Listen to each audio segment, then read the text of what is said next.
नमस्कार, capital TV Uttar Pradesh पर 4 का चक्रव्यूह देख रहे हैं आप। मैं हूं राधिका राज।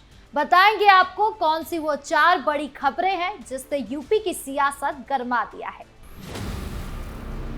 4 के चक्रव्यूह में सबसे पहले बात उपद्रवियों की, जहां एक तरफ वेतन वृद्धि को लेकर नोएडा में अभी भी प्रदर्शन जारी है, तो वहीं दूसरी तरफ एक्टिव एजेंसी बड़े बड़े खुलासे कर रही है। तो क्या कुछ चल रहा है नोएडा को लेकर, बताएंगे आपको।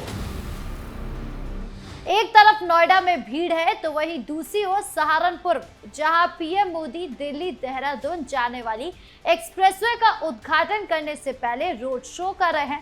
बताएंगे आपको क्या कुछ माहौल है सहारनपुर का। खबरों में अब बात लखनऊ की, जहां अंबेडकर जयंती को लेकर एक तरफ चंद्रशेखर आजाद गरजे तो वहीं दूसरी ओर मायावती ने भी शक्ति प्रदर्शन किया। बताएंगे आपको क्या कुछ हुआ लखनऊ में। 4 के चक्रव्यूह के आखिरी में बात एनआईए के एक्शन की, जहां बड़े आतंकी हमले की साजिश रचने में मामले में एनआईए कोर्ट ने अहम फैसला सुनाते हुए कट्टरपंथियों को जोरदार झटका दिया है। बताएंगे आपको क्या कुछ बोल रहा है कोर्ट। तो चलिए बिना किसी देरी के शुरू करते हैं 4 का चक्रव्यूह। 4 के चक्रव्यूह में सबसे पहले बात नोएडा की, जहां वेतन वृद्धि और मेहनत ताना बढ़ाने की मांग को लेकर श्रमिकों को और घरेलू कामगार महिलाओं का प्रदर्शन लगातार दूसरे दिन भी जारी रहा, हिंसक रूप ले लिया। सेक्टर 60, 62, फेज 2, सेक्टर 70 और सेक्टर 84 जैसे इलाकों में उपद्रवियों ने सड़कों पर पत्थरबाजी शुरू कर दी। झुंड बनाकर अचानक सड़क पर उतरे प्रदर्शनकारियों ने वाहनों को निशाना बनाया, तोड़फोड़ की और कुछ जगहों पर आगजनी की कोशिश भी की। इस इलाके में अफरा तफरी मच गई और यातायात पूरी तरह ठप हो गया। पुलिस की टीम मौके पर पहुंची तो उस पर भी पत्थर फेंके गए, जिसमें कई पुलिसकर्मी घायल भी हो गए और उन्हें तुरंत इलाज के लिए अस्पताल ले जाया गया।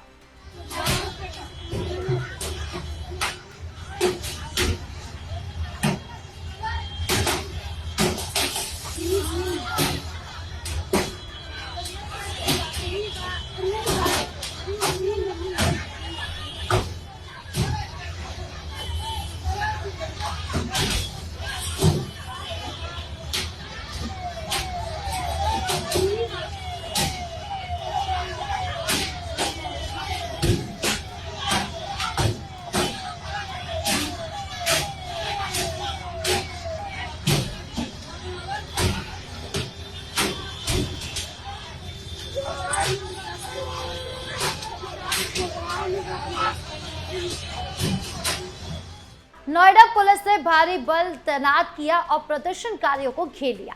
वरिष्ठ अधिकारियों ने स्थिति का जायजा लिया और समझाने बुझाने की कोशिश शुरू कर दी। लोगों से अपील की गई कि घरों से बाहर न निकले और शांति बनाए रखें। सुनिए क्या कुछ कह रही है पुलिस। अवगत कराना है कि एक वीडियो वायरल हो रही है जिसमें एक ही घटना को 3 अलग अलग जगहों का बताया जा रहा है। इस घटना में कुछ महिलाएं जो घरों में काम करती हैं अपनी वेतन वृद्धि की मांग रख रही थी। ये महिलाएं फैक्ट्रियों में श्रमिक नहीं हैं। मौके पर पुलिस बल मौजूद है, शांति व्यवस्था कायम है। इस पूरे मामले पर उत्तर प्रदेश के श्रम मंत्री अनिल राजभर ने बड़ा बयान दिया। उन्होंने इसे महज एक विरोध प्रदर्शन नहीं बल्कि राज्य की कानून व्यवस्था बिगाड़ने और विकास को बाधित करने की सोची समझी साजिश बताया। मंत्री ने हाल ही में मेरठ और नोएडा से पकड़े गए 4 संदिग्ध आतंकियों को हवाला दिया, जिसके हैंडलर पाकिस्तान में बैठे हैं। उन्होंने कहा कि इस पृष्ठभूमि में अस्थिरता फैलाने की आशंका मजबूत है और ये घटना उसी साजिश का हिस्सा हो सकती है।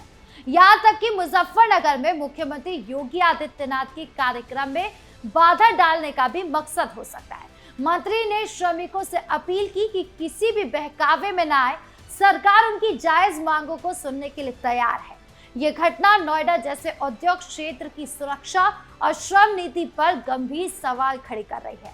देखना होगा कि आगे जांच में क्या कुछ और खुलासे होते हैं और साजिश की पुष्टि होती है या नहीं। ये यूपी की कानून व्यवस्था को चुनौती देने वाला मामला साबित हो सकता है। अब बात दूसरी खबर की, सहारनपुर से, जहां पर प्रधानमंत्री नरेंद्र मोदी दिल्ली देहरादून एक्सप्रेसवे यानी कि दिल्ली देहरादून इकोनॉमिक कॉरिडोर के उद्घाटन से पहले रोड शो करने पहुंचे। सुबह करीब 11:05 पर पीएम का हेलीकॉप्टर गणेशपुर के हेलीपैड पर लैंड हुआ। मुख्यमंत्री योगी आदित्यनाथ और अन्य मंत्रियों ने उनका भव्य स्वागत किया। कलाकारों की प्रस्तुतियां हुई और चारों तरफ मोदी मोदी योगी मोदी के नारे गूंजने लगे। लोगों में गजब का उत्साह था। हजारों की संख्या में जनसैलाब उमड़ पड़ा। महिलाएं भाजपा झंडे लेकर पहुंची, ढोल नगाड़े बज रहे थे और सेल्फी लेने का सिलसिला चल रहा था। 35 डिग्री की गर्मी के बावजूद लोग उत्साह से भरे हुए थे। रोड शो गणेशपुर से शुरू हुआ और डाट काली मंदिर तक पहुंचा था। पीएम मोदी ने वहां पूजा अर्चना की। इससे पहले उन्होंने एक्सप्रेसवे प्रोजेक्ट का निरीक्षण भी किया। ये एक्सप्रेसवे दिल्ली और देहरादून के बीच यात्रा का समय 6 घंटे से घटाकर मात्र 2.5 घंटे कर देगा। योगी आदित्यनाथ ने सोमवार शाम ही सहारनपुर पहुंचकर कार्यक्रम स्थल का जायजा लिया था। रोड शो के दौरान लोगों का जोश देखते ही बनता था। ये दौरा न सिर्फ एक्सप्रेसवे के उद्घाटन से जुड़ा है, बल्कि यूपी में विकास कार्यों का प्रचार, जन समर्थन बढ़ाने का भी माध्यम बना। पीएम मोदी देहरादून में जनसभा को संबोधित कर रहे हैं, जिसका सीधा प्रसारण भी गणेशपुर में दिखाया गया था। सहारनपुर का ये माहौल भाजपा के लिए उत्साहजनक रहा। तीसरी खबर में बात लखनऊ की, जहां अंबेडकर जयंती के मौके पर 2 बड़े दलित बहुजन नेता सक्रिय हो गए हैं। एक तरफ आजाद समाज पार्टी के राष्ट्रीय अध्यक्ष चंद्रशेखर आजाद ने अटल बिहारी वाजपेयी कन्वेंशन सेंटर में पिछड़ा वर्ग सम्मेलन को संबोधित करते हुए जोरदार भाषण दिया। उन्होंने कहा कि मुसलमानों ने डॉक्टर भीमराव अंबेडकर का साथ दिया था, न कि महात्मा गांधी का। चंद्रशेखर आजाद ने आरोप लगाया कि गांधी ने मुस्लिम समाज के पक्ष में खड़े होने पर अंबेडकर का विरोध किया था। उन्होंने ये भी कहा कि गांधी ने उस समय के प्रतिनिधियों से कुरान पर हाथ रखकर कसम खिलवाई थी कि वो अंबेडकर की मांगों का समर्थन न करें, लेकिन मुस्लिम नेताओं ने इसे ठुकरा दिया और कहा कि वो अपने स्वार्थ के लिए किसी के हक को नहीं छीन सकते। चंद्रशेखर ने विपक्षी दलों पर निशाना साधते हुए पिछड़ा वर्ग, दलित, ओबीसी और मुस्लिम समुदाय को एकजुट होने की अपील की। उन्होंने 2027 विधानसभा चुनाव से पहले वोटिंग ताकत पहचानने और एकता का संदेश फैलाने पर भी जोर दिया। कार्यकर्ताओं से कहा कि 7 से 8 महीने चैन से न बैठे। राशन पर वोट करने से बच्चों का स्कूल जाना प्रभावित होगा। उन्होंने राजनीतिक आरक्षण, अति पिछड़ी जातियों को अतिरिक्त आरक्षण और पदोन्नति में आरक्षण जैसे मुद्दों पर भी बात की। ये भाषण दलित मुस्लिम एकता और विपक्षी खेमे को मजबूत करने की कोशिश के रूप में देखा जा रहा है। दूसरी ओर बसपा सुप्रीमो मायावती ने अंबेडकर जयंती पर अपने आवास पर बाबा साहेब को पुष्पांजलि अर्पित की और समर्थकों कार्यकर्ताओं को संदेश जारी किए। अंबेडकर पार्क में बसपा ने रैली भी निकाली, जिसमें 25,000 से ज्यादा कार्यकर्ता और समर्थक जुटे रहे। ये बसपा का शक्ति प्रदर्शन माना जा रहा है। मायावती ने सामाजिक न्याय, जागरूकता और बाबा साहेब के विचारों को आगे बढ़ाने पर जोर दिया।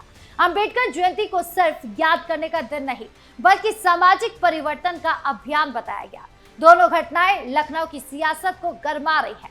चंद्रशेखर आजाद का बयान बहस का विषय बन गया है, जबकि मायावती का शक्ति प्रदर्शन बसपा की मौजूदगी याद दिला रहा है। 2027 के चुनाव को देखते हुए दलित बहुजन वोट बैंक पर सबकी नजर है।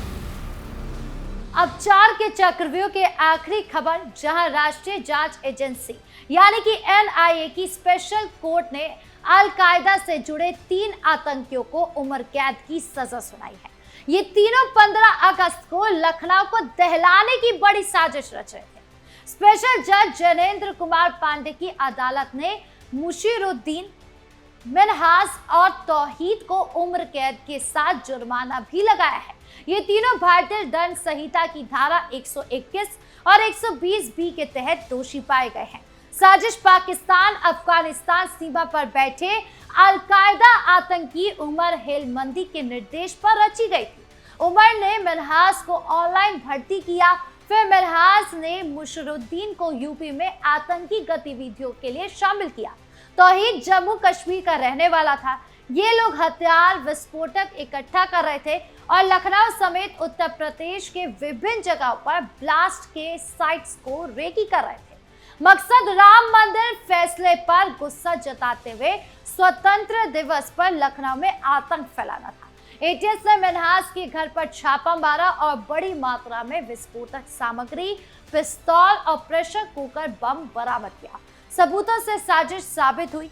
ये फैसला कट्टरपंथी ताकतों को बड़ा झटका है और यूपी में सुरक्षा एजेंसियों की सतर्कता को रेखांकित करता है।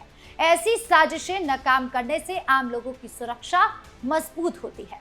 तो 4 के चक्रव्यूह में आज इतना ही था। ये थी यूपी की 4 बड़ी खबरें जो सियासत, विकास, सामाजिक मुद्दे और सुरक्षा से जुड़ी है। कल फिर मिलेंगे आपसे नई खबरों के साथ। धन्यवाद।